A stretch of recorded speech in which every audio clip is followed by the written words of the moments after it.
Hi guys, तो आज हम बात करने जा रहे हैं भृगु नाड़ी के बारे में।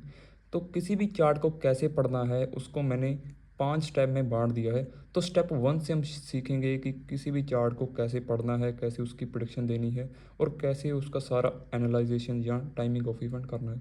तो जैसे कि यहाँ पर स्टेप 1 में लिखा है, first of all find the planet as a car which we want to study from the query. तो इसका सीधा सा आंसर ये है कि जब भी आपके सामने कोई भी क्वेरी लेकर आता है कि सपोज़ मेरा कोई वीज़ा का काम है या कोई डॉक्यूमेंट का काम है, तो सबसे पहले आपने उसका कारक जो है उसको ढूंढना है। तो उसका जो कारक निकल कर आएगा वो होगा मरकरी, क्योंकि मरकरी ही सारे जो भी हमारे डॉक्यूमेंट्स के काम है उसको गवर्न करता है। तो सबसे पहले अगर आपको खुद को कोई क्वेश्चन हो अपने चार्ट के बारे में, जहाँ अगला कोई भी समस्या लेकर आए, तो उसके क्वेश्चन में से आपको कारक प्लैनेट को ढूंढना ही होगा।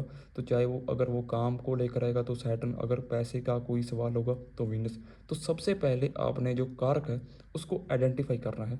फिर हम आएंगे स्टेप 2 पर। स्टेप 2 पर क्या लिखा है, then make the string of that particular कारक planet with other planets in the chart. तो इसका मतलब ये है कि जो भी हमने कारक प्लैनेट को ढूंढा, सपोज करो वो मरकरी था, तो मरकरी के साथ जिन भी प्लैनेट्स का लिंक बनेगा, सपोज करो वो वीनस है, सैटर्न है, तो वो भी हम बाद में सीखेंगे कि एक्चुअल स्ट्रिंग जो है कैसे बनती है। तो स्ट्रिंग में हम सारे प्लैनेट्स को लेंगे जो भी कंजंक्शन में आ रहे हैं, 212 में आ रहे हैं। तो सपोज़ करो वो मरकरी के साथ वीनस आ गया, सैटर्न आ गया, तो जुपिटर आ गया। तो हमने देख लिया कि 3 प्लैनेट्स आ गए, तो उनको हम एक स्ट्रिंग में लिख देंगे कि मरकरी का रिलेशन इन ग्रह के साथ है। और उसके बाद step 3, when the string is made of that planet, the most important role will be played by the degree of all planets। तो जब स्ट्रिंग बन जाएगी तो उसके बाद डिग्री का भृगुनंदी नाड़ी में बहुत ही बड़ा रोल है। तो एग्जांपल में जैसे कि मैंने यहाँ पर लिखा है वीनस सन और सन वीनस।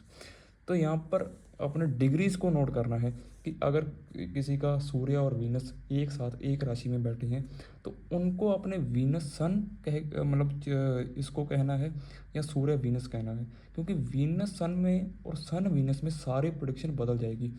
वीनस सन में हम कहेंगे कि इस बंदे को सूर्य के काम है, पैसा आएगा।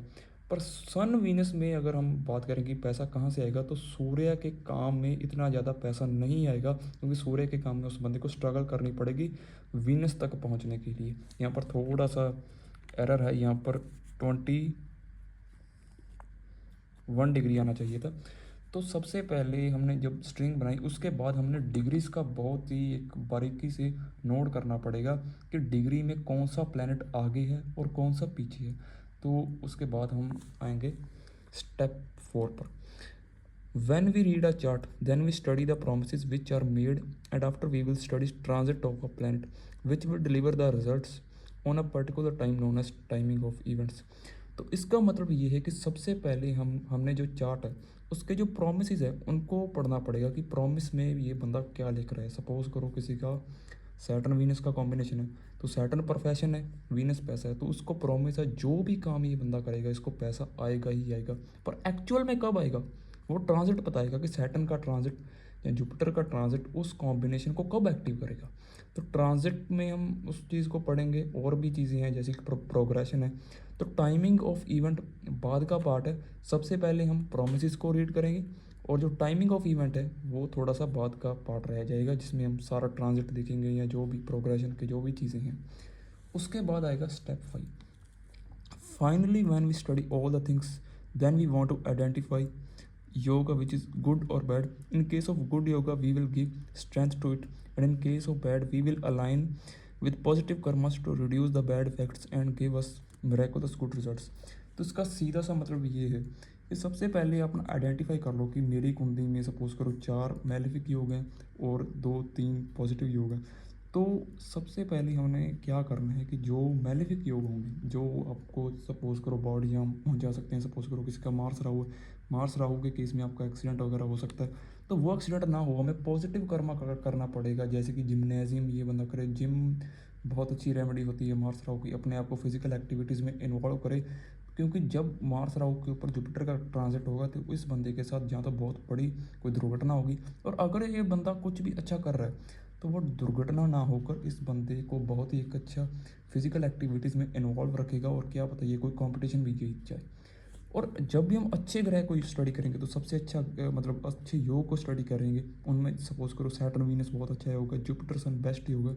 तो जब भी जुपिटर सन सैटर्न वीनस ऐसे योग आएंगे तो हम उन जो योग होंगे उनको स्ट्रेंथ देंगे ज़्यादा से ज़्यादा पॉजिटिव एक्टिविटीज़ करके साथ। जैसे कि जुपिटर सन में अगर ये बंदा अपने ज्ञान को बढ़ाए, अपनी फैमिली के साथ बहुत ही अपनी फैमिली को बहुत रिस्पेक्ट दे, तो जो भी मतलब स्ट्रेंथ देने वाली चीज़ें हैं, उनका जेमस्टोन पहने, तो सब जो ऐसी एक्टिविटीज़ हैं जो उन पावरफुल योग को मतलब जो पॉजिटिव योग है उनको स्ट्रेंथ दे, हम ऐसी ही चीज़ों में उसको अलाइन रखेंगे।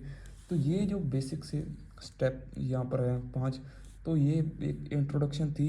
जब हम चार्ट को पढ़ेंगे तब आपको बहुत ही आसानी से समझ आ जाएगा कि इन 5 स्टेप्स का क्या मतलब है।